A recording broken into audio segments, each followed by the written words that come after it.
उल्टी गंगा बह रही है। सीनियर्स पहले बोल गए और जूनियर्स को बाद में बुलवाया जा रहा है। अकेले पंजाबी वोट से कोई चुनाव नहीं जीत सकता। अब ये कुर्ता खींचने वाले आ गए हैं, ये मुझे बोलने नहीं देंगे। अर्चना जी का धन्यवाद, जिन्होंने नितिन नवीन जी को इस कार्यक्रम में आमंत्रित करके इसे एक विशेष वर्ग का प्रोग्राम ना बना के पार्टी का कार्यक्रम बना दिया। जबरदस्त गुस्सा, भारी नाराजगी और इतने कड़े शब्दों का प्रयोग कि बीजेपी के मंच पर बैठे तमाम बड़े नेता असहज हो गए। 9 मिनट 25 सेकंड के अपने भाषण में राव इंद्रजीत ने बीजेपी के पंजाबी दिग्गजों की बखिया उधेड़ के रख दी।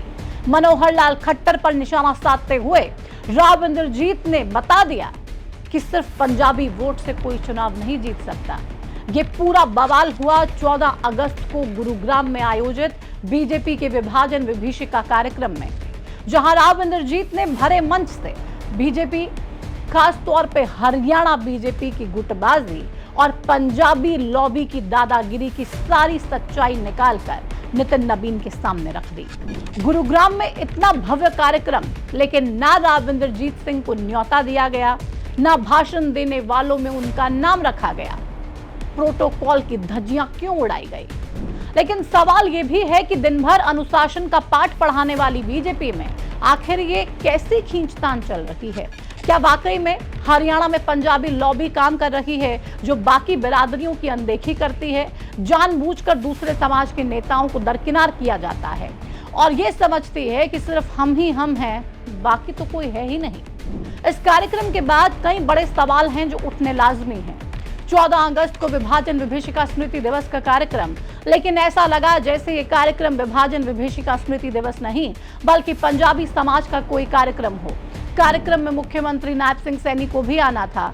कई दिन पहले से कार्यक्रम तय था, लेकिन अचानक एकाएक ये खबर सामने आती है कि हरियाणा के सीएम सैनी साहब कार्यक्रम में नहीं पहुंच पाएंगे। मौसम खराब होने की वजह से सीएम इस कार्यक्रम में शामिल नहीं होंगे। लेकिन सीएम का इस प्रोग्राम में ना आना भी बहुत सारे सवालों को जन्म दे रहा है। क्या सच में मौसम इतना खराब हो गया कि सीएम इस कार्यक्रम में, तय कार्यक्रम में जो पहले से ही तय था, उसमें आ ही नहीं पाए? या फिर कोई लॉबी ये चाहती ही नहीं थी कि नायब सिंह सैनी इस कार्यक्रम में शामिल हों, क्योंकि सैनी भी पंजाबी समाज से आते नहीं हैं? सवाल तो कई हैं, लेकिन फिलहाल वीडियो में आगे बढ़ते हुए आपको बताते हैं कि कैसे हरियाणा में 36 बिरादरी की बात करने वाली बीजेपी अब पंजाबी वर्सेस 35 बिरादरी में आके अटक गई है, और क्यों नितिन नवीन ने भी अपना सर पकड़ लिया और हरियाणा बीजेपी में आने वाले भूचाल को भांप लिया। जब चुनावों की बात आती है तो 36 बिरादरी से वोट मांगे जाते हैं। सबका साथ, सबका विकास की बड़ी बड़ी बातें कही जाती है, लेकिन अपनी ही पार्टी में अपनी पावर का दूसरे नेताओं को आभास करवाना हो तो पंजाबी वर्सेस 35 बिरादरी करवा दिया जाता है। आखिर ये दोगलापन क्यों?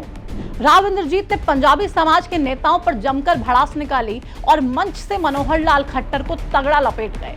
राव इंद्रजीत ने उदाहरण देते हुए बताया कि कोई भी व्यक्ति अकेले पंजाबी वोट से चुनाव नहीं जीत सकता, उसे 36 बिरादरी की वोट चाहिए होती है। राजनीति करनी है तो सबको साथ लेके चलना ही पड़ेगा। मैं आपका धन्यवाद करता हूं कि 6 बार मैंने आप लोगों से वोट मांगी है और 6 बार आप लोगों ने मुझे यहां से जिता करके भेजा है, क्योंकि भारतीय जनता पार्टी की टिकट पे मैं लड़ रहा था। राव इंद्रजीत का ये गुस्सा सीधे तौर पर मनोहर लाल खट्टर के लिए था, जिनसे उनके रिश्ते कितने मधुर हैं हम सब जानते ही हैं। 9 मिनट 25 सेकंड के भाषण में राव इंद्रजीत ने जो कहा वो हर किसी को सोचने पे मजबूर कर देने वाला था। उन्होंने पंजाबी समाज के नेताओं को भरे मंच पर नसीहतें दी कि कोई सिर्फ पंजाबी होने के आधार पर अगर चुनाव लड़ता है तो वो जीत नहीं सकता। मंच का संचालन कर रहे रिटायर्ड कर्नल राजेश जिंदल ने उन्हें रोकने की कोशिश की तो सांसद महोदय भड़क उठे, भाषण छोड़ सीट पर जा बैठे और उससे पहले इसी संबोधन में केंद्रीय मंत्री मनोहर लाल खट्टर, सांसद संजय भाटिया, स्वामी धर्मदेव और बोधराज सीकरी समेत कई नेताओं पर प्रहार किया। पानीपत और करनाल निर्वाचन क्षेत्रों का उदाहरण देते हुए उन्होंने पूछा कि अगर वहां पर ऐसा कोई कार्यक्रम आयोजित किया जाता तो क्या सांसद संजय भाटिया और मनोहर लाल खट्टर को आमंत्रित नहीं किया जाता? बतौर यहाँ के एमपी मैं आपका स्वागत करता हूँ, पर मुझे तो ये लग रहा था कि आपका स्वागत करने के लिए भी मेरे को अवसर नहीं मिले। खास तौर के ऊपर यहाँ उपस्थित पंजाबी भाइयों को संबोधित करना चाहता हूँ। जैसे गौरव ने किया था, क्या किया था कि जो हिंदुस्तान और पाकिस्तान के बीच के अंदर लाइन जुड़ी हुई है बॉर्डर की, उसको एक के ऊपर दूसरा पलट करके, और जो वहाँ के हिंदू लोग थे उनको हिंदुस्तान के अंदर भेज दिया। हमारे यहाँ गुड़गांव के अंदर, हरियाणा के अंदर डेरा गाजी खान वाले भी आए हैं, मियाँ वाले भी आए हैं और कई जगहों के आए हैं। आज इस सभा के अंदर शायद यहाँ के किसी लोकल लोगों को नहीं बुलाया गया।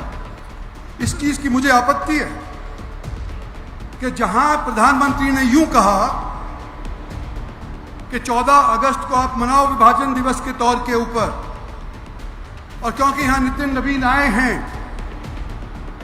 तो इसलिए यहाँ पर मैं उपस्थित हुआ। पर नितिन जी, आपसे भी मैं ये पूछना चाहता हूँ कि ये पंजाबी कार्यक्रम करने वाले जिस हल्के के एमपी को आमंत्रित नहीं कर सकते, तो क्या आपके बिना आए हुए मेरा यहाँ आना उचित था? और मैं ये भी कहना चाहता हूँ, फर्ज संजय भाटिया जी बैठे हैं यहाँ पे, अगर ये प्रोग्राम पानीपत के अंदर हुआ होता तो क्या संजय भाटिया को ना बुलाया जाता? और अगर यह प्रोग्राम करनाल के अंदर होता तो क्या मनोहर लाल जी खट्टर को नहीं बुलाया जाता? और आज सभी यहां बैठे हुए पंजाबियों को मैं अपनी तरफ से दिल से कह रहा हूं कि मैं आपका धन्यवाद करता हूं कि 6 बार मैंने आप लोगों से वोट मांगी है और 6 बार आप लोगों ने मुझे यहां से जिता करके भेजा है, क्योंकि भारतीय जनता पार्टी की टिकट पे मैं लड़ रहा था। लेकिन सवाल इस बात का है कि आप हमारे को अपना नहीं समझते। कम से कम ये जो लोग जिन्होंने कार्यक्रम आयोजित किया है, बोधराज सीकरी जी, कभी आप इलेक्शन लड़े हो? स्वामी धर्मदेव जी, मैं आपका अजीज हूं, आपने मुझे आशीर्वाद दिया हुआ है। एक बार आपके भी मन में आई थी कि राजनीति कर लूं, नतीजा क्या हुआ था आप जाकर के पूछ लेना। आज मैं ये कहना चाहता हूं कि हरियाणा में जो लोग वहां पर पीड़ित थे, ज्यादातर हरियाणा के अंदर आए, कुछ ही लोग पंजाब में गए। सारे मिले हुए पंजाब के लोग आज हरियाणा के अंदर आए हैं और हरियाणा के मूल वासियों ने उनका स्वागत किया है। जिसने पंजाबी को मुख्यमंत्री बनाया है, पहली बात तो मोदी जी ने बना दिया खट्टर साहब को,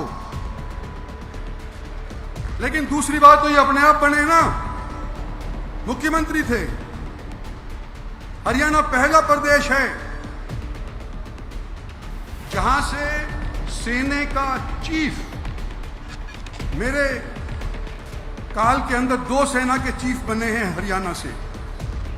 मैं तो कहूंगा दोनों हरियाणा वासी थे, एक लेफ्टिनेंट जनरल सुहाग और दूसरा लेफ्टिनेंट जनरल कपूर। पर ये प्रोग्राम को आयोजित करने वाले शायद यूं कहेंगे कि एक तो हरियाणा का था और दूसरा पंजाबी था। मैं आज के दिन यूं कहना चाहता हूं, पंजाबियों भाइयों, मैं आपका अजीज हूं, आपने मेरे को बनाया है, लेकिन एक बात ध्यान रखें, ताली दोनों हाथ से बजती है। आज हरियाणा के गुड़गांव के अंदर जहां पर हम बैठे हुए हैं, पहला पंजाबी एमएलए किसने बनाया? यहाँ के लोगों ने, सिर्फ पंजाबी वोट से नहीं जीता। आपको ध्यान होगा पिछले काफी समय से हरियाणा में एक लॉबी लगातार ये काम कर रही है कि नायब सिंह सैनी को डमी सीएम साबित किया जा सके, प्रदेश में ऐसा माहौल बनाया जा सके कि लोगों को लगे कि सीएम की चलती नहीं है, फैसले कहीं और से लिए जा रहे हैं। क्या इस बात के भी तार कहीं ना कहीं इसी फैक्टर से जुड़े हुए हैं? पिछले दिनों हमने इसी मुद्दे पर एक डिटेल्ड वीडियो भी बनाई थी, जिसको जाकर आप देख सकते हैं हमारे चैनल पर। वहां आपको ये मालूम होगा कि कैसे ये लॉबी लगातार इस मसले पर भी फेल साबित हो रही है। लेकिन चाहे जो भी हो, नितिन नवीन के सामने इस पूरे बखेड़े ने इतना तो बता ही दिया है कि हरियाणा बीजेपी में भले ही ऊपर ऊपर से सब चंगा लगे, लेकिन अंदर ही अंदर पार्टी खोखली होती जा रही है और इस पर तुरंत ध्यान ना दिया गया तो बवाल लंबा और बड़ा हो सकता है और इसके नतीजे और भी ज्यादा घातक। बीजेपी फिर चाहे कितनी ही संभालने की कोशिश कर पाए, लेकिन चीजें अगर एक बार हाथ से निकल गई तो फिर संभाले नहीं संभलेंगी। इस प्रोग्राम के बाद हमने भी बीजेपी के कई बड़े नेताओं से बात की और उन्होंने भी ये माना कि वाकई में कुछ चीजों में इस पंजाबी वाली लॉबी की अति हो गई है। और राव इंद्रजीत ने भरे मंच से जो भी कहा वो बिल्कुल ठीक कहा, क्योंकि ये समय की जरूरत हो गई थी। पार्टी के निष्ठावान कार्यकर्ताओं को ये विश्वास हो कि उनकी मेहनत व्यर्थ नहीं जाएगी। पार्टी तमाम कार्यकर्ताओं की है, महज 4 लोगों की जागीर नहीं, और इसीलिए ये मैसेज देना बेहद जरूरी था। गुटबाजी को लेकर कांग्रेस पर अक्सर निशाना साधने वाली बीजेपी को अब ये ध्यान रहे कि उसके नेता भी अब आर पार के मूड में हैं। अगर कोई विशेष लॉबी हावी है और बाकियों को दरकिनार किया जा रहा है तो नतीजा तो भुगतना पड़ेगा ही। और अब जब बीजेपी के राष्ट्रीय अध्यक्ष नितिन नवीन के सामने ये पूरा सियासी बखेड़ा खड़ा हो ही गया है तो देखना ये होगा कि बीजेपी हाईकमान इस मामले को कितनी गंभीरता से लेता है, क्या एक्शन लिया जाता है। अनुशासन वाली पार्टी में अनुशासनहीनता करने वालों पर क्या गाज गिरती है, या फिर बीजेपी में पंजाबी बनाम अदर्स की ये खाई और ज्यादा गहरी होती है।